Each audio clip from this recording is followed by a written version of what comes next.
Bismillahirrahmanirrahim and Assalamu alaikum to all of you. Hopefully you all are safe and fine and doing good. My name is Iram Hassan and today's lecture is about T-test. हमारा जो आज का lecture है वो T-test से related है. Last lecture हमने Z-test से रिलेटेड किया था. तो T-test को कंटिन्यू करते हैं हम.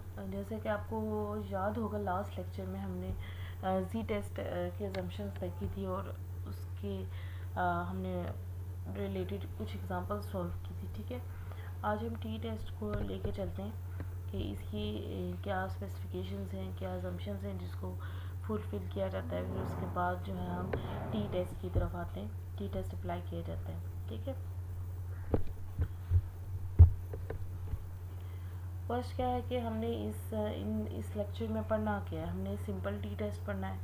ठीक है, इंडिपेंडेंट सैंपल पढ़ने और डिपेंडेंट सैंपल पढ़ने. ठीक है, ये 3 टॉपिक हमने पढ़ने विद एग्जांपल्स.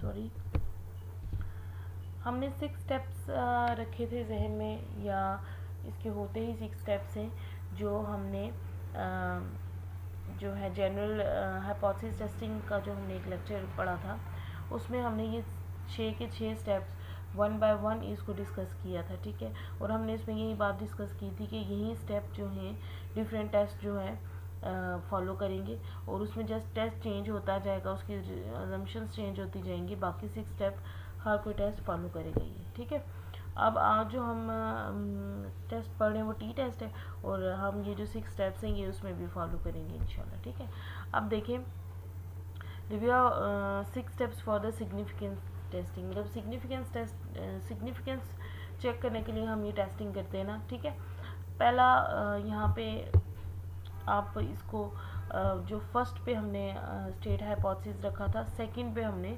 सेट अल्फा रखा था. आप इसकी नंबरिंग बेशक चेंज कर लें. ठीक है, फर्स्ट पे आ जाएगा हमारे पास स्टेट द नल हाइपोथेसिस, मतलब नल हाइपोथेसिस और अल्टरनेट हाइपोथेसिस हमने बनाना है. सेकंड पे हमने अल्फा या पी वैल्यू हमने फाइंड करनी है जो स्टेटमेंट में दी गई है. थर्ड पे हमने कैलकुलेट द T-test, जो T-test है सैम्पल वैल्यू से वो हमने देखना है कि कौन सा लगाना है. 4 पे हमारे पास क्रिटिकल वैल्यूज़ आ जाएंगी कि T कैलकुलेटेड जो है अगर ग्रेटर होगा T टैबलेटेड से तो हम H0 को रिजेक्ट करेंगे और अगर लेस होगा तो हम उसको एक्सेप्ट करेंगे. ठीक है, उसके बाद हमारे पास आ जाएगा फिफ्थ स्टेप में हम कंप्यूटेशन करते हैं. स्टेट द डिसीजन रूल लिखते भी हैं और साथ में कंप्यूटेशन भी करते हैं, और जो 6 स्टेप्स है उसमें हम अपना डिसीजन लिख देते हैं. ठीक है, अब T-test के बारे में कुछ बेसिक इंफॉर्मेशन हैं वो मैं आपसे शेयर करती हूँ. T-test इज़ अबाउट मीन, मतलब जो हम दो या दो से ज़्यादा हम जब एक या दो मीन्स को टेस्ट करते हैं उसके लिए. ठीक है, उसके लिए हम T-test यूज़ कर रहे हैं और उसके लिए क्या होना चाहिए कि नॉर्मल डिस्ट्रीब्यूशन होनी चाहिए हमारे पास, और जो शेप ऑफ डिस्ट्रीब्यूशन है हमारे पास वो हमारे पास सैम्पल साइज़ पे डिपेंड कर रही होती है, और sum of all distribution is normal. सारी जो डिस्ट्रीब्यूशन का सम होता है वो नॉर्मल डिस्ट्रीब्यूशन होती है. ठीक है, और उसके बाद जो हमारे पास डिस्ट्रीब्यूशन है वो किस चीज़ पे बेस कर रही होती है, sample size and number of degrees of freedom. ठीक है, 2 चीज़ों पे ये T-test हमारा बेस कर रहा होता है. नेक्स्ट है, उसके बाद आ जाता है कि the T-test is useful technique for comparing mean values of the 2 sets of the numbers. कि हमारे पास जो T-test है वो 1 या 2 हमारे पास मीन वैल्यूज़ हैं या सेट्स हैं उनको चेक करने के लिए यूज़ करते हैं. 2 से ज़्यादा अगर हमारे पास मीन वैल्यूज़ हैं तो उसको हम T-test से चेक नहीं कर सकते, उसके लिए हम अनोवा की तरफ मूव कर जाते हैं. T-test सिर्फ सिंगल या 2 हमारे पास वैल्यूज़ के लिए होता है. ठीक है, मीन वैल्यूज़ के लिए. The comparison will provide you with a statistic for evaluating whether the difference between the mean is statistically significant or not. ठीक है, कि हमारे पास जो T वैल्यू है वो कंपैरिजन करता है हमारे मीन वैल्यूज़ का कि ये दोनों जो मीन हैं इनके जो डिफरेंसेस हैं वो स्टैटिस्टिकली सिग्निफिकेंट हैं या नहीं है. ठीक है, अब जो T वैल्यू है, एक तो हम सिंपल T वैल्यू फाइंड करते हैं कि जिसमें हमारे पास सिंगल मीन होता है, सिंगल वैल्यूज़ होती हैं. ठीक है, हमारे पास सिंगल वेरिएबल होता है.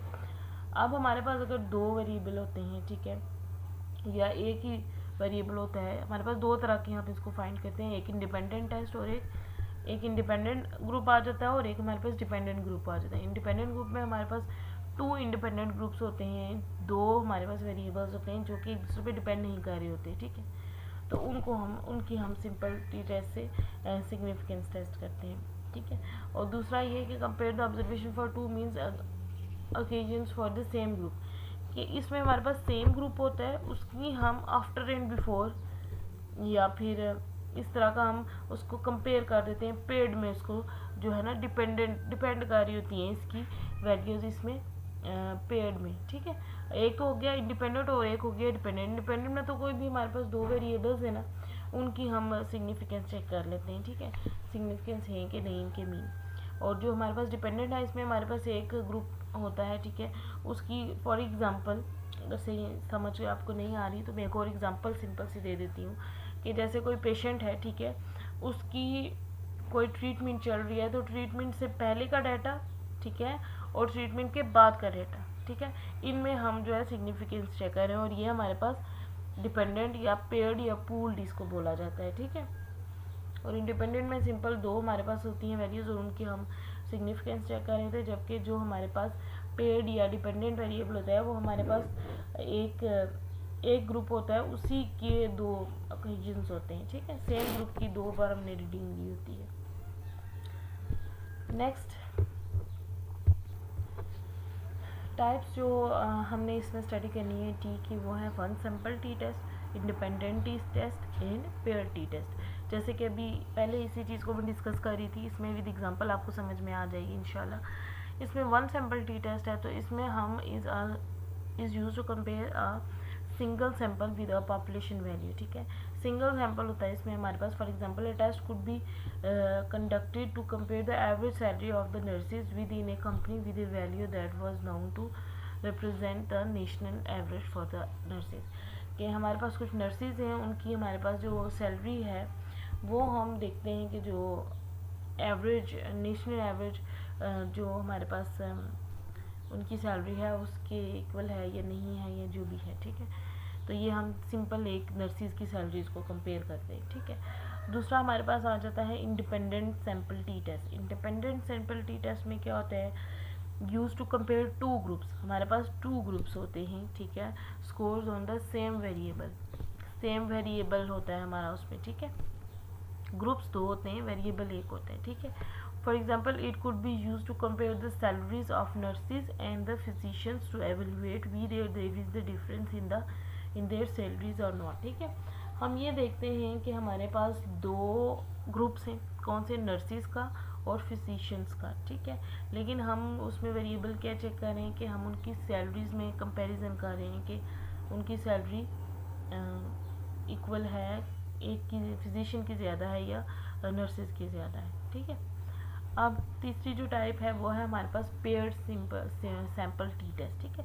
पेयर्ड सैम्पल टी टेस्ट क्या होता है, paired sample t test is used to compare the means of two variable within a single group. Independent में हमारे पास क्या होता है कि two group with single variable, और जो हमारे पास पेयर्ड होता है उसमें हमारे पास आ जाता है to variable with a single group.